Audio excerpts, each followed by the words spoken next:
Remember the boy we said we'd come back to? Raymond, born in 1933, the fourth of Dorsey and Dorothy's 7. They called him Brownie's gizzard because they once caught him happily eating table scraps from Brownie's dog dish. On Christmas Eve of 1934, barely a year old, he backed into a tub of scalding water meant for the holiday bird. The burns ran from his knees to his shoulders. He nearly died. 3 months in the hospital.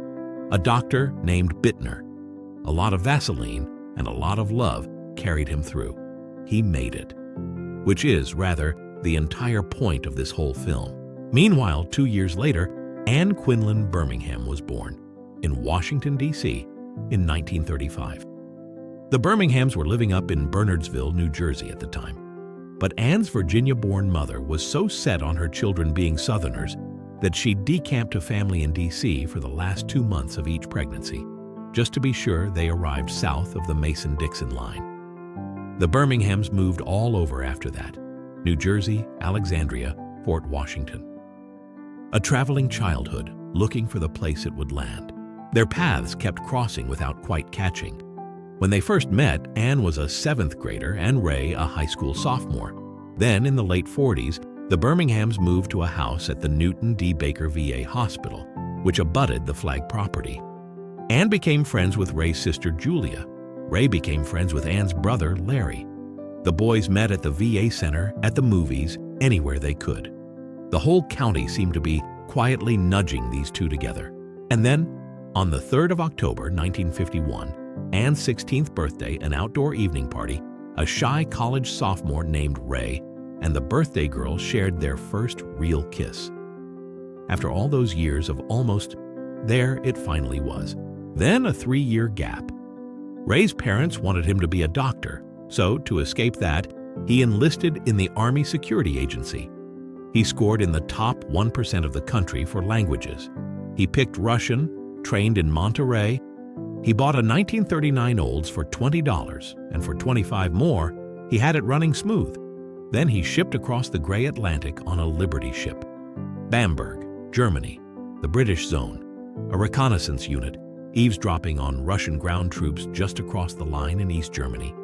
And get this, Ray was the youngest of 36 men at Camp Easy. Corporals and sergeants reported to him. They called him the Boy TC, Trick Chief. Meanwhile, back home, Anne was becoming a nurse. Home in the fall of 1955, the first thing Ray did was walk a mile and a half to the Birmingham home. He hadn't seen Anne since '52. What was he thinking? Would she be home? He got lucky. She was there. Then came the whirlwind.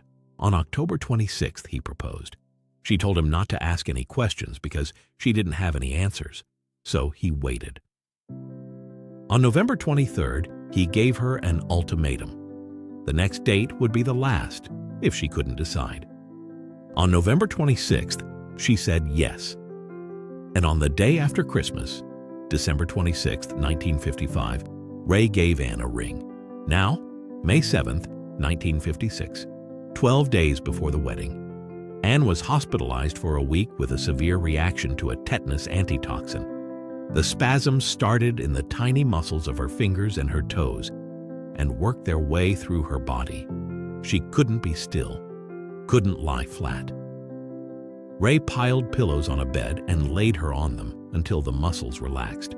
12 days later, May 19th, 1956, they were married at the Sacred Heart Rectory with both their mother's blessings and a honeymoon weekend in Williamsburg. When the nerves hit on the drive there, Ray just grinned and said, "Don't worry, honey, they won't start without us." Then came the lean years. Full-time students, odd schedules, a string of cramped trailers. At one point, they ate beets and squash for every meal for 2 weeks straight, and Anne fixed them every way one could imagine. She skimmed cream from the farm milk to make butter, canned everything edible, and babysat for the neighbors for extra cash. Ray worked part-time at a grocery store. Every 2 weeks, he owed more than he earned. Eventually, Anne gave him the ultimatum. She'd go back to work herself if it would get them out of that cramped old $500 trailer. They traded up, motivated, as Ray would say, by an unhappy wife. Then Ray found his life's work. At the University of Virginia's Blandy Farm, under a Dr. Flory, he became a botanist, and not just any botanist. He bred a brand new rain lily, Zephyranthes grandjax, a cross of Z, carinata, and Zed ajax, seedless, with flowers that stayed open and fresh longer than any rain lily before it. It's still sold today. With a grant from the American Cancer Society, he spent a week on the Texas Gulf Coast chasing wild amaryllis. Then he chased them all the way down into the mountains of Mexico. And in 1961, the university awarded him his PhD, 332 pages on the rain lily tribe, with a Latin title as long as your arm, accepted while Ray himself was off in Mexico, knee-deep in flowers. 4 elite institutions came calling after that: the New York Botanical Garden, the University of Wisconsin, the USDA in Beltsville, the University of Texas. And Ray, the boy they'd once called Brownie's Gizzard, turned every one of them down. He was just never going to be the kind of doctor his parents had meant.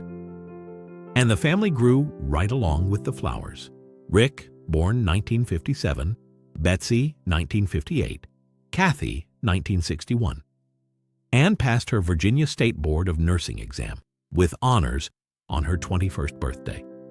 She was feeling Rick's first kick under her uniform while she sat for it. A young father, a young nurse, 3 small kids, and a trailer full of rain lilies. And as Ray himself liked to say, time and fruit flies wait for no man.